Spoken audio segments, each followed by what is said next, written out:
99 fakta bahwa Qasim itu Al-Mahdi. Pertanyaannya, nikmat fakta mana lagi yang mau kita dustakan? Baik, tentu ini harus berkali-kali, mungkin bisa jadi 10 seri ya.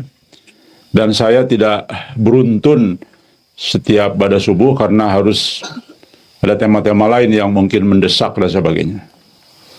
Jadi ini tema yang jangka panjang nih. Alhamdulillah saya berhasil menemukan 99 fakta ya. Sekali lagi, angka yang sangat besar, yang tidak gampang dicari, dan alhamdulillah Allah memberikan hidayah kepada saya untuk menemukan fakta-fakta ini. Rekan sekalian yang ada di musola Bukit Lebah dan teman-teman yang ada di rumah,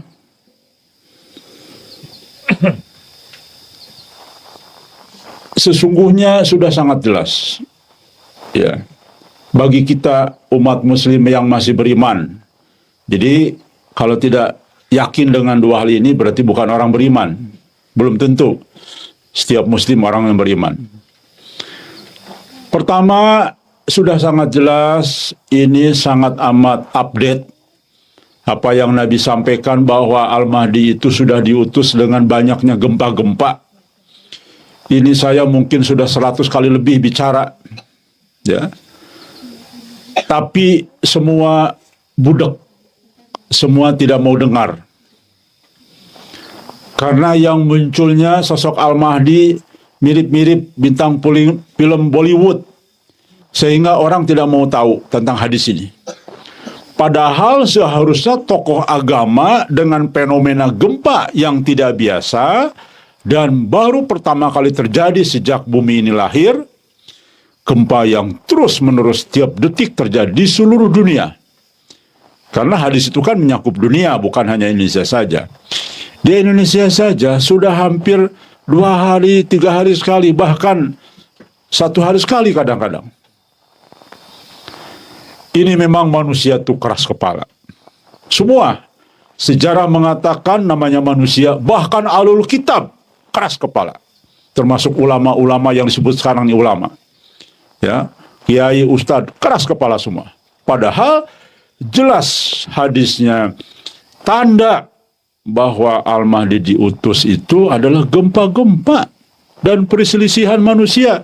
Baik, silakan, perselisihan manusia sudah terjadi antar negara, antar provinsi, antar kota juga, antar gang, antar kampung, antar keluarga, tetangga, suami istri. Silahkan datang ke KUA, yang mengajukan cerai itu antri. Perselisihan itu sudah begitu juga nampak ya. Jadi manusia ini memang tempatnya bebal sejak dulu kala. Bahkan para pemegang kitab juga manusia-manusia bebal ya. Termasuk tokoh-tokoh agama sekarang bebal. Padahal Allah sudah mengatakan melalui Nabi, jelas, clear sekali. Kemudian yang kedua, banyak disuarakan ini sama ustaz-ustaz sekarang, sama syekh-syekh, sama kiai-kiai lah, sama Gus, apapun namanya, Maulana atau apapun, bahwa Mujadid akan lahir 100 tahun sekali dan sesuai hadis Nabi. Dan semua menghitung 2024 akan hadir Mujadid. Mana bro? Nggak ada kan? Ustadz akhir zaman, kiai-kiai dan sebagainya, mana sosoknya? Katanya 2024. Ini mau akhir tahun. Dan kami jamin Anda siapapun tidak akan pernah ketemu Mujadid itu. Kalau standar anak hanya menggunakan ilmu yang sangat amat terbatas. Saya tidak peduli, syekh-syekh, apapun namanya. Apapun namanya Anda, kitabnya mau 100.000 judul, kamar untuk nyimpen kitabnya segede alaihim. Kalau Anda tidak juga mengambil petunjuk hanya berdasarkan ilmu Anda, nggak akan ketemu. Percaya sama saya. Dan sekarang terbukti sudah mau bulan apa nih? Sudah Oktober, tinggal 3 bulan lagi. Iya, mau Oktober, sebentar lagi Oktober. Nggak akan ketemu. Coba pertanggungjawabkan Anda nih dari zaman. Hampir ngomong semuanya tuh 2024. Banyak tulisan-tulisan di Google juga demikian. Oke. Maka dari itulah saya ingin mengajak merenung. Mari kita renungkan atas apa yang saya sampaikan tadi. Tidakkah cukup dengan 2 itu kita merenung? Baik, saya akan sampaikan fakta-fakta bahwa sesungguhnya yang Anda cari itu sudah ada. Ya, yaitu Muhammad Qasim bin Abdul Karim. 99 fakta saya akan jelaskan. Dan secara dalil, bukan ngarang-ngarang. Ya. Baik, pertama, perhatikan ya. Dari sisi waktu. Di dalam 4 kitab ulama tentu mengambil hadis-hadis Nabi Muhammad SAW. Tanda pertama kemunculan adalah Al-Mahdi, tanda kemunculan kiamat besar ya. Dan itu kelahiran Al-Mahdi itu ditandai dengan gerhana di bulan yang sama. 2 gerhana di bulan yang sama. Ya, di bulan Ramadan, betul. Faktanya, itu sudah terjadi tahun 1981. Silakan browsing. Nah, alhamdulillah, betullah Muhammad Qasim menerima pertama kali mimpi. Ya, di usia 5 tahun itu di tahun 1981. Artinya lahir Al-Mahdi bukan lahirnya dari perut ibunya rahimnya, karena waktu itu belum jadi Al-Mahdi. Kapan Al-Mahdi lahir? Saat pertama kali menerima petunjuk. Sama dengan Nabi Muhammad, belum jadi nabi sebelum jadi mendapat petunjuk. Itu yang dimaksud dengan kemunculan Al-Mahdi atau kelahiran Al-Mahdi. Jelas ini fakta pertama dipenuhi oleh Muhammad Qasim. Silakan hadirkan kepada kami sosok yang persis pada tahun ini menerima petunjuk yang begitu hebat sekali petunjuknya. Hadirkan kepada kami jika Anda merasa benar. Artinya begini, jelas sekali. Oke, saya mau sampaikan kitab-kitabnya ya, supaya lebih afdol. Pertama, dari Ibnu Hajar, sebelum kemunculan Imam Mahdi akan berlaku secara berturut-turut 2 gerhana pada bulan Ramadan. Ini dalam kitab Al-Qaul Al-Muhtasar fi Alamat Al-Mahdi Al-Muntadhar, ya, halaman 47. Oke, jelas ya. Jadi kemunculan Al-Mahdi tandanya apa? Gerhana berturut-turut. Persis Muhammad Qasim muncul sebagai Al-Mahdi ketika usia 5 tahun karena dia sudah mendapat petunjuk dari Allah Subhanahu wa taala. Lihat, nanti saya bacakan apa petunjuknya. Lalu kemudian dalam kitab Muhtasar Tazkirah Qurtubi, ya, akan ada 2 gerhana matahari di bulan Ramadan sebelum kedatangan Al-Mahdi. Juga demikian dengan riwayat Ibnu Nuaim dalam kitab Al-Fitan. Telah sampai kepadaku bahwa sebelum Al-Mahdi datang, bulan akan gerhana 2 kali dalam bulan Ramadan. Cukup, saya kira saya hadirkan 3. Banyak sekali buku-buku yang menyatakan itu ya. Jadi, kalau Anda masih beriman kepada Allah, maka percayalah atas informasi tadi. Dan silakan cari siapa orang yang harusnya sudah muncul sebagai Al-Mahdi tahun 1981. Dan kami sudah meneliti, sudah menelaah, tidak ada lagi kecuali Muhammad Qasim. Ya. Yang kedua, fakta kedua, masih dalam kitab di atas tadi ya. Sosok yang akan muncul ini disebut Al-Mahdi. Mahdi artinya orang yang mendapat petunjuk atau kabar kenabian. Petunjuk kabar kenabian pasti setelah Nabi Muhammad SAW. Nabi mengatakan, tidak ada lagi petunjuk setelah aku wafat kecuali dalam bentuk mimpi. Jelas fakta kedua ini artinya Al-Mahdi petunjuknya pasti dan pasti dan pasti dalam bentuk mimpi. Dan ini berkesesuaian dengan orang-orang yang dapat petunjuk dari dulu. Baik itu Rasul maupun Nabi. Banyak dalam bentuk mimpi. Baik. Rekan sekalian. Ini, ayo dong. Ya, dengan dua ini, kita mulai berpikir lagi lebih mendalam. Jadi silahkan cari, sampai hari ini orang-orang yang bermimpi, karena pasti petunjuknya dalam bentuk mimpi. Dan di seluruh dunia, ya, yang kami teliti, dan sudah bisa diteliti oleh semua pihak, karena memang Muhammad Qasim diminta menyebarkan mimpi. Untuk apa tujuannya menyebarkan mimpi? Karena kita bisa cross-check, bisa meneliti mimpi-mimpinya sesuai tidak dengan guidance hadis dan kitab para ulama. Kalau mirip Araji itu dusta besar itu. Ngaku mimpi saya ketemu Allah, mana mimpinya? Kenapa? Karena Al-Mahdi itu petunjuknya pasti milik umat. Pasti itu logikanya kemanakan? Pasti. Ayo dong main logika yang benar. Al-Mahdi itu milik umat. Petunjuknya pasti milik umat. Bukan milik pribadi yang tidak sebar-sebar.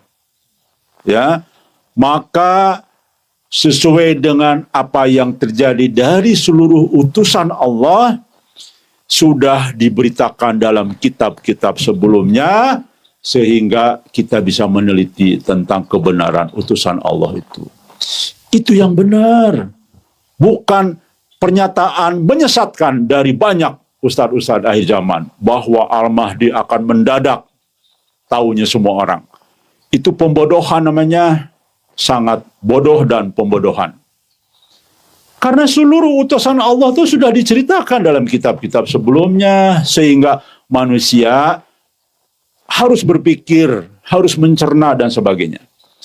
Jelas dari sini fakta yang kedua, kita tahu bahwa Al-Mahdi itu harus wajib, dan memang begitulah Nabi mengatakan pasti dalam bentuk mimpi petunjuknya. Dan sesuai, tidak mungkin Anda ingkari. Karena jangan lupa, Al-Quran pun banyak dicatat menjadi kitab wahyu Allah dari mimpi. Itu fakta kedua. Jadi kalau ada orang yang mengaku Al-Mahdi, petunjuknya bukan dari mimpi, tentu mimpi yang benar dari Allah, bukan mimpi rukayah, ya, yang sudah diuji dan semuanya rungkad sebetulnya. Tidak bisa mempertanggungjawabkan isi mimpinya. Semuanya dusta. Tentu harus mimpi yang sesuai dengan kaidah-kaidah agama dan bisa diuji. Begitu ya. Baik. Saya kira jelas dua fakta itu. Fakta yang ketiga, ini sebetulnya banyak sekali yang bisa kita dalami, tapi sekali lagi karena 99, bayangkan ini bisa 10 kali kajian ini. Maka saya agak percepat saja ya.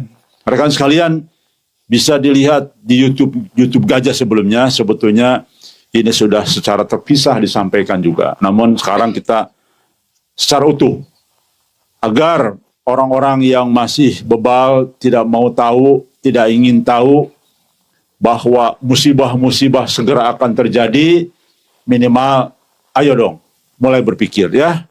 dengan menghadirkan 99 fakta ini. Yang ketiga,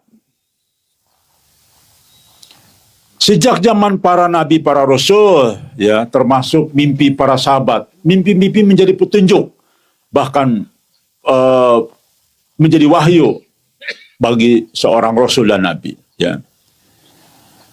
Banyak mimpi dalam bentuk simbol isyarat yang bisa ditakwilkan. Bahkan pada sholat subuh, Nabi Muhammad SAW sering menakwilkan dan bertanya kepada para sahabat. Ya. Nah, faktanya mimpi Muhammad Qasim itu luar biasa. Kita perhatikan. Nabi itu setiap pada subuh pagi selalu bertanya kepada para sahabat. Ya, jelas ini riwayatnya sangat banyak dan banyak dalam kitab-kitab sejarah Nabi. Ya, perhatikan,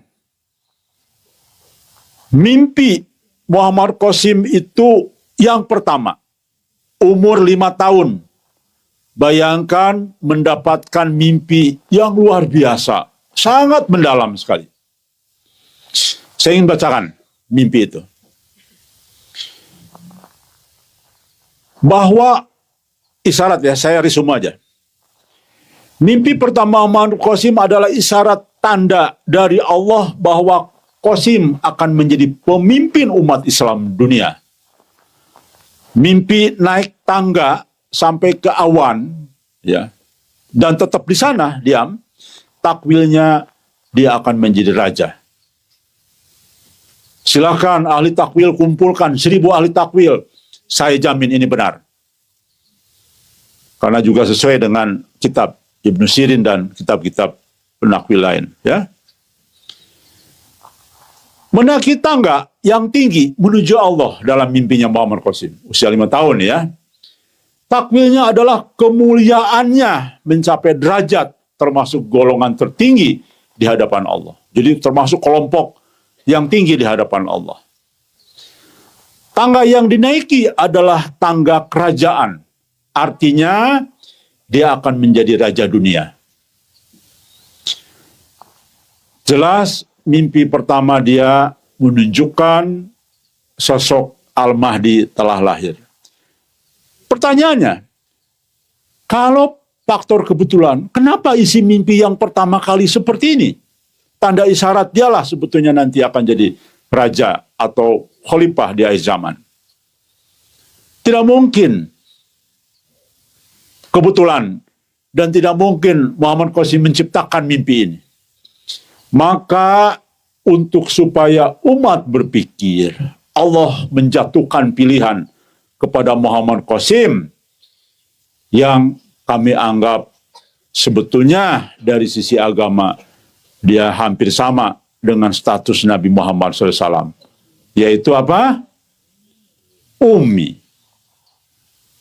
Muhammad Qasim itu ummi. Ya Allah, ummi. Saya sudah membuktikan 6 bulan. Ya, ummi dalam konteks keislamannya. Ya, ummi dalam konteks dia tidak paham banyak hadis-hadis ternyata. Bahkan kadang-kadang masih melanggar syariat. Untuk Allah buktikan bahwa dia jujur, memang benar dia ummi. Makanya alhamdulillah saya jadi saksi pertama siapa itu Muhammad Qasim. Bayangkan, dia minum saja masih kadang-kadang pakai tangan kiri. Dia masih minum kadang-kadang sambil jalan pakai tangan kiri lagi. Ya. Mayoritas minumnya jarang air putih, minumnya Coca-Cola melulu, Coca-Cola terus. Ya. Banyak lagi. Sholatnya juga Senin Kemis, banyak sekali. Pokoknya dari sisi syariat, dia pusatnya pelanggaran. Jadi ummi ini. Nah, maka untuk membuktikan kepada umat, mustahil Qasim menciptakan mimpi yang luar biasa hebat mimpinya, tidak mungkin. Maka ini sesungguhnya sejalan dengan para rasul dan nabi sebelumnya. juga ummi, walaupun umminya berbeda bentuk. Kalau Nabi, umminya hampir sama juga sebetulnya. Tidak pernah baca kitab-kitab sebelumnya. Dan tidak bisa baca lagi. Ayo dong, para tokoh agama, aduh, Anda jangan keras kepala ini, karena Anda ilmu. Jangan, perhatikan ini semua. Saya ngomongnya sederhana, tapi nyelekit. Nyelekit ya? Nyelekit. Supaya bangun. Habis contoh lah anak-anak di sini. Anakku bangun. Ya, tambah tidur karena enak. Kayak lagu gitu. Tapi harus bangun. Nah, baru bangun. Ya kepada tokoh agama juga. Waduh, sudah 3 tahun saya lemah lembut. Saya udah 3-4 tahun kali. Sekarang aja saya mulai agak nyelekit ya. Kenapa? Karena nggak bangun-bangun. Semua gitu ya. Oke. Coba perhatikan fakta ketiga ini. Ayo dong, Muhammad Qasim itu mirip para utusan Allah yang lain, ummi. Muhammad pun sebagai nabi tidak pernah baca kitab sebelumnya. Muhammad Qasim begitu menunjukkan bahwa dia tidak baca Quran juga, tidak baca hadis juga. Ya. Tiba-tiba dikasih amanah nih. Berarti ini sebagai isyarat dari Allah. Itulah Qasim menerima petunjuk murni dari Allah melalui mimpi, ya. Bukan baca kitab. Kalau Al-Mahdi baca kitab itu, waduh, itu bercanda namanya. Berarti Al-Mahdi ini nanti satu kelompok lain belum tentu bisa menerima, ya. Karena kitab ini kan banyak sesuai dengan terbitnya, itu sesuai dengan paham masing-masing. Baik, padahal kita tahu Al-Mahdi itu akan bikin mazhab sendiri, mazhab Al-Mahdi. Dan hapus semua itu, mazhab-mazhab yang ada, kelompok-kelompok yang ada sekarang ini. Oke, baik. Fakta yang keempat.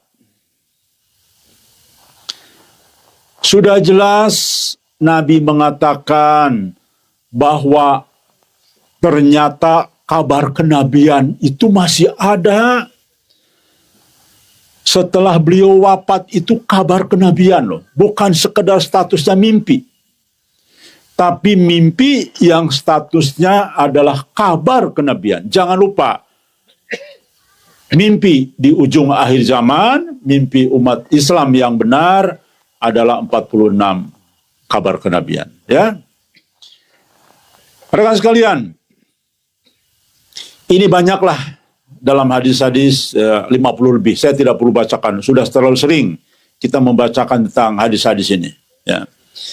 Jadi tolong para tokoh-tokoh agama, umat Islam, ayo tolong membaca hadis-hadis akhir zaman yang kaitan dengan mimpi. Dan semua dikonekkan kepada tanda kiamat, mendekati kiamat. Artinya banyak tokoh agama yang saya temui. Tokoh agama di Solo, di mana, itu adalah tokoh agama. Termasuk Ujma ini. Bahwa mimpi itu hanya berlaku untuk para nabi, para sahabat. Berarti ini benar-benar mereka tidak pernah membaca hadis-hadis mimpi. Karena hadis mimpi itu selalu dikaitkan dengan menjelang kiamat. Ya. Dan di situ dijelaskan umat muslim, di situ dijelaskan umat mukmin. Berarti bukan para nabi yang menerima mimpi. Dan itu kalimat Nabi mengatakan setelah aku wafat. Masya Allah, masih juga belum ngeh. Berarti benar kata mimpi Muhammad Qasim. Para ulama, para tokoh agama tersihir Dajjal. Ya. Baik. Jelas sekali kan? Fakta keempat ini bahwa kabar kenabian itu masih ada. Rekan sekalian, fakta kelima. Nabi Muhammad SAW menyatakan dalam hadisnya, agama ini, Islam maksudnya, akan tetap berdiri sampai 12 khalifah yang semuanya dari golongan Quraisy memerintah atas kalian Ini hadis sahih ya. Banyak kitab kita yang menyampaikannya. Alhamdulillah, tepat sekali. Muhammad Qasim itu sudah saya cross check kepada orang tuanya, kepada berbagai pihak yang bisa kita temui. Betul, keluarga besar, khususnya bapaknya itu keturunan dari nenek moyang Bani Quraisy. Ya. Bahkan lebih sempit lagi ternyata cukup mengejutkan juga dari Bani Hashim ternyata ya, bapaknya itu. Coba fakta keempat ini sejalan dengan hadis ternyata, fakta kelima maaf ya. Ini sejalan dengan hadis Nabi Muhammad SAW bahwa Al-Mahdi itu berarti harus dari keturunan Bani Quraisy ya, Bani Hashim khususnya. Jelas sekali. Oke. Fakta keenam. Riwayat dari Abdullah bin Marwan menceritakan dari Al-Haytami bin Abdurrahman dari orang yang menceritakan kepada Ali bin Abi Thalib berkata, dia Al-Mahdi itu diutus antara umur 30 tahun sampai 40 tahun. Diutus ya. Baik. Rekan sekalian, alhamdulillah. Muhammad Qasim muncul pertama kali menyampaikan secara terbuka ya, sehingga orang tahu wajah Muhammad Qasim dan menceritakan terbuka mimpi-mimpinya di publik yang lebih luas. Itu persis umur dia 38 menjelang 38 lah kurang lebih. 38 mau masuk ke 39. Itu pertama kali Muhammad Qasim muncul di publik mukanya dan menyampaikan mubasyiratnya. Persis. Ayo dong, apalagi nikmat fakta yang engkau ingkari, ya. Teruskan, fakta ketujuh. Rekan sekalian, sudah sering juga kita sampaikan bahwa umur umat Islam itu tidak lebih dari 1.500 tahun.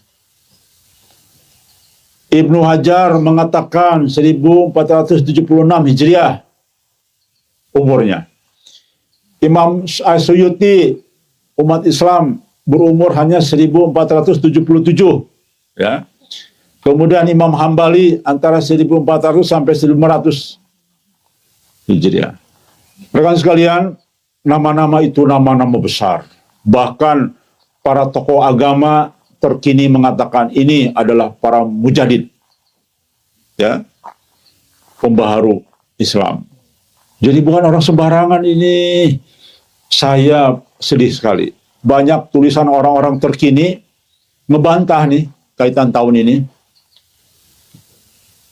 Luar biasa ini, ya. Baik, kita akurkan, kita cocokkan dengan masuk akal tidak? Al-Mahdi sudah ada di tengah-tengah kita. Usianya berapa? Cocok tidak dengan kaitan umur umat Islam? Kita perhatikan. Sekarang ini tahun 2024, berarti kalender hijrahnya 1445. Betul tidak? Oh, 46. Baik. Kalau ini anggap kita ambil Ibnu Hajar 1476 tahun ya umur umat Islam. Ini saya definisikan dulu. Ini jangan kadang-kadang diperintir-perintir nih ya. Berarti menunjukkan bahwa lemah sekali ilmu-ilmunya itu. Umur umat Islam itu tidak ada hubungan dengan kiamat. Ya, kita bukan panitia kiamat. Ini umur umat Islam itu adalah batasannya ketika orang-orang beriman dicabut nyawanya serempak. Walaupun dia punya keimanan sebiji sawi. Itu kata Nabi. Yang tersisa adalah orang-orang ingkar yang akan mengalami kiamat. Jadi makanya saya sudah lama menghimbau kepada siapapun, nggak usahlah bicara kiamat. Toh kita tidak akan pernah mengalami, yang akan dialami itu orang-orang yang ingkar. Cukup kita bicara tentang fase-fase berat sampai pencabutan nyawa serempak. Karena itulah yang akan kita alami.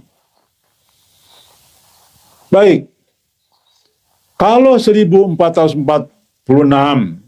maka dikurangi 1476, anggap kita ambil yang Ibnu Hajar, dikurangi 1446, berarti tinggal 30 sampai 31 tahun, berarti dikurangi 13 tahun, karena kalender Hijriah itu setelah 13 tahun Islam berjaya, ya, baru dibikin kalender Hijriah. Padahal Islam lahir ketika di Gua Hiro pertama.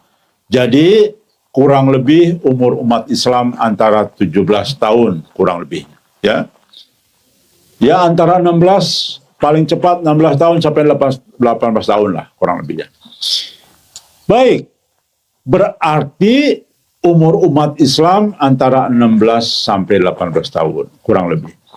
Masuk akal nggak dengan pernyataan Qasim dalam mimpinya? Qasim, kamu itu adalah umat Islam terakhir yang akan Allah wafatkan.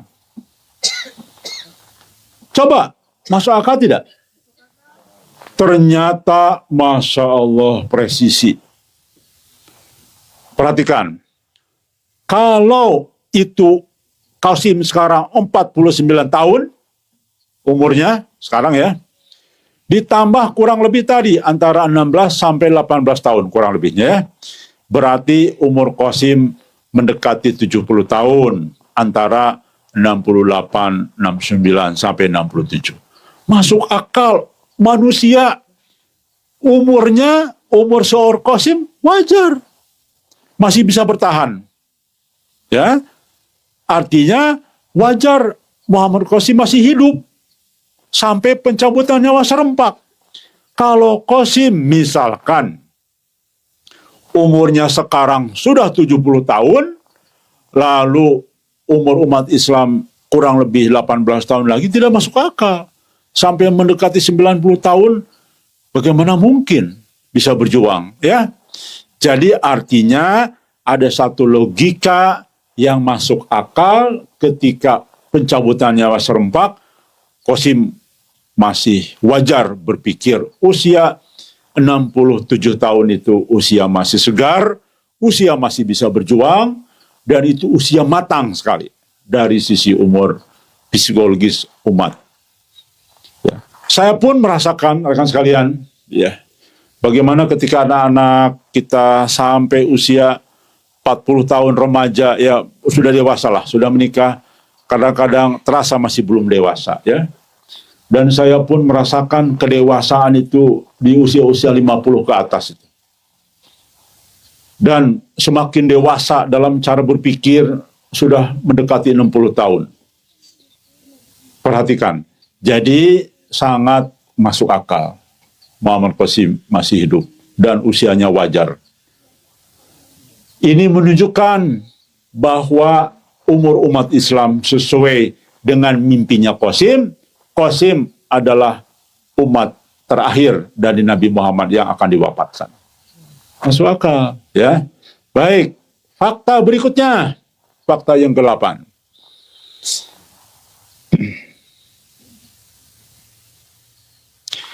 Qasim mengatakan dalam mimpinya, dan pasti orang tidak akan berani kalau sumbernya tidak benar. Mengira-ngira apa yang disampaikan itu tidak akan diterima oleh para tokoh agama atau alur kitab masa kini. Dalam mimpi Qasim, bahwa nanti tokoh-tokoh agama akan mengatakan Qasim gila, sesat, ya, dan berbagai pernyataan yang merendahkan. Bahkan terang-terangan ujma, nggak usah didengar deh mimpi Qasim, nggak usah diikutin, didengerin nggak apa-apa tapi nggak usah diikutin. Bayangkan, ya, berani-beraninya ujma yang ilmunya terbatas, ya, yang ternyata berbagai pernyataan soal Qasim di berbagai YouTube salah, banyak yang salah sekali, ya. Ternyata bukti benar. Sampai hari ini hampir tidak ada tokoh agama yang percaya, kecuali sedikit sekali. Mau tahu nggak? Ini sebetulnya sejalan dengan takdirnya seorang Al-Mahdi sesuai hadis. Maka Al-Mahdi itu akan dibayat hanya oleh segelintir orang dari 2 miliar umat Islam. Hanya 313 orang. Artinya begini rekan sekalian. Jika mimpi Muhammad Qasim mengatakan akan ada ulama-ulama besar yang percaya, maka menurut saya justru akan bertentangan dengan takdir terakhir. Bahwa jika saja contohlah, katakanlah tokoh agama besar yang punya pengikutnya jutaan, puluhan juta atau belasan juta, maka ini bertentangan dengan fakta takdirnya dia akan dibayat oleh segelintir orang. Pasti, apalagi di zaman modern seperti ini, ketika satu tokoh percaya, kemudian tahu dalam mubasyirat atau tahu bahwa di tahun inilah Al-Mahdi akan dibayat, maka pasti para pengikutnya akan berbondong-bondong datang ke Mekah karena sudah yakin bahwa Al-Mahdi akan dibayat saat itu, pada tahun haji itu. Artinya bertentangan dengan hadis yang ada bahwa Al-Mahdi nasibnya hanya akan dibayat oleh 313 orang. Angka yang amat sedikit dibandingkan nanti sisa umat Islam. Katakanlah umat Islam sisanya dari perang dan sebagainya, sisa 500 juta katalah anggap ya. Itu pun masih amat sangat kecil dibandingkan dengan sisa yang tersisa umat Islam. Oke, rekan sekalian, itulah fakta yang ke-8, bahwa apa yang disampaikan Muhammad Qasim terbukti benar, tokoh agama hampir tidak ada yang percaya. Dan sesungguhnya itu adalah memenuhi takdirnya dia, hanya membayat sedikit orang. Dan sesungguhnya ini mengulang sejarah bahwa para utusan Allah tidak dipercaya oleh para ahlul kitab. Jadi justru kalau Al-Mahdi yang turun dipercaya oleh banyak tokoh agama, maka itu bertentangan dengan riwayat para nabi. Jadi kalau Dajjal nanti muncul lalu dipercaya banyak orang, walaupun dia ngaku Al-Mahdi, ngaku Al-Masih, seharusnya itu menabrak sejarah para nabi. Para nabi terulang selalu tidak dipercaya oleh Alkitab. Inilah bagian daripada kita masuk kepada logika-logika yang sederhana, tetapi insya Allah itu adalah pemikiran yang benar dan didukung oleh fakta yang disampaikan oleh Muhammad Qasim di dalam mimpinya.